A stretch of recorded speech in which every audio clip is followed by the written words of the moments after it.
கேட்கிறேன், மானங்கெட்ட தமிழ்நாட்டினுடைய முதலமைச்சர், உன்னை சட்டமன்றத்துக்குள்ள வச்சு பாத்துக்கிறோம்டா.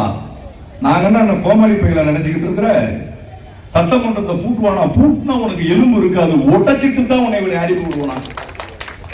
பூட்டி பாரு சட்டமன்றத்தை. யார் ஓடுனது? அரஸ்ட் பண்ணிவான்னு சொல்லி நைட்டோட நைட்டா நீ தான் கேரா வேண்டல. யாரை வச்சுக்கிட்டு நீ ஓடுன? கரூர்ல இருந்து.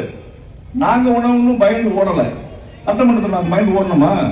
பேரடிச்ச மாதிரி சட்டமன்றத்தில் உட்கார்ந்துகிட்டு இருந்தார் தமிழ்நாட்டினுடைய முதலமைச்சர்.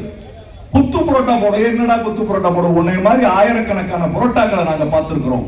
நீ எவ்வளவு கேவலமா பேசுன? என்ன விவசாய பெருங்குடி மக்களே, சிஎம் சார், என்ன தேர்தல் வாக்குறுதியை நீங்கள் கொடுத்தீர்கள்? எல்லா விவசாயியும் விவசாயி தானே? 100 ஏக்கர் விவசாயம் பண்ற விவசாயி தான். 1 ஏக்கர் விவசாயம் பண்றவனா அது என்ன 5 ஏக்கருக்கு தள்ளுபடி பண்ற, 5 கோடி ரூபாய்க்கு தள்ளுபடி பண்ற? மற்றவெல்லாம் சோத்துல கை வச்சாதான், சேத்துல கை வச்சாதான் நம்ம சோத்துல கை வைக்க முடியும். நாகப்பட்டினத்துல வெக்கம் இல்லாம பேசுறீங்க. 24,000 கோடியை நாங்க தள்ளுபடி பண்ணோம். 5 கோடி நகை தள்ளுபடி, 5 ஏக்கர் நிலத்துக்கு தள்ளுபடி, கூட்டுறவு கடன் தள்ளுபடி, சுய உதவி குழு கடன் தள்ளுபடி. எவ்வளவு கடன் பண்ணோம்? 24,000 கோடி. 2,600 கோடி, 10% கடனும் கூட வெக்கம் இல்லாமல் என்ன சிஎம் சார் பேசுறீங்க? எங்க ஊர்ல வேடநத்தத்துல என் அன்பு மகன் ஒருவர் ஏதோ ஒரு சுயநினைவு இல்லாத ஒருத்தரால் கற்பழிக்கப்பட்டு அவள் இறந்து போய்விட்டால் இந்த இடத்துல என்ன பேசுறேன்? அதுதான் தமிழ்நாடு முழுவதும் எதிரொலித்தது. எங்களுடைய அமைச்சர் அதனால தான் வெற்றி வாய்ப்பு இருந்தாங்க. நான் கேட்கிறேன், இன்னைக்கு தமிழ்நாட்டில் அந்த அன்பு மகளை போன்று 3 வயது குழந்தையில் இருந்து 95 வயது பாட்டி வரை உன்னுடைய ஆட்சியில் சுதந்திரமாக இங்கு யாரும் நடக்க முடியல.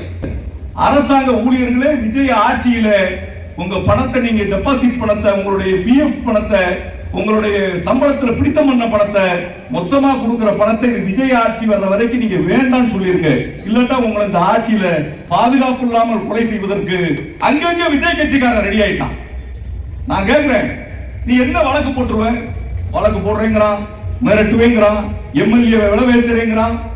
இவனே என்னை பிடிச்சுக்கோ, என்னை பிடிச்சுக்கோ, என்னை பிடிச்சுக்கோ, நான் வெற்றி கொண்டான் உங்களை கொண்டான் நாங்க பேச மாட்டோம். நாங்க எதிர்கட்சியா 5 வருஷம் இருக்கணும்னு நினைக்கிறீங்களா? மானங்கெட்ட பையனுக்கு தகுதி இல்லாதவங்க எங்களுடைய கட்சியில் இருக்கிறாங்க. அடுத்த நாள் இவன் என்ன செய்ய போறான்ற சிந்தனை யாருக்கு கிடையாது? முதலமைச்சருக்கு கிடையாது, அவங்களுடைய அமைச்சருக்கு கிடையாது. 2,000 ரூபாய் ஐயர்கிட்ட பிடிக்கிறான். 2,000 ரூபாய் அவன் காசு வாங்கிட்டான், ஐயர்கிட்ட பிடிக்கிறான். அங்க 100 கோடி ரூபாய் சொத்தை பதவிகளை எழுதி கொடுக்குறான். இப்படிப்பட்ட மானங்கெட்ட அமைச்சர்களை வைத்திருக்கிறான். இன்னொரு அமைச்சர் என்ன செய்யறான்? போதையில்லாத தமிழகம், ஆனா என்ன செய்யறான்?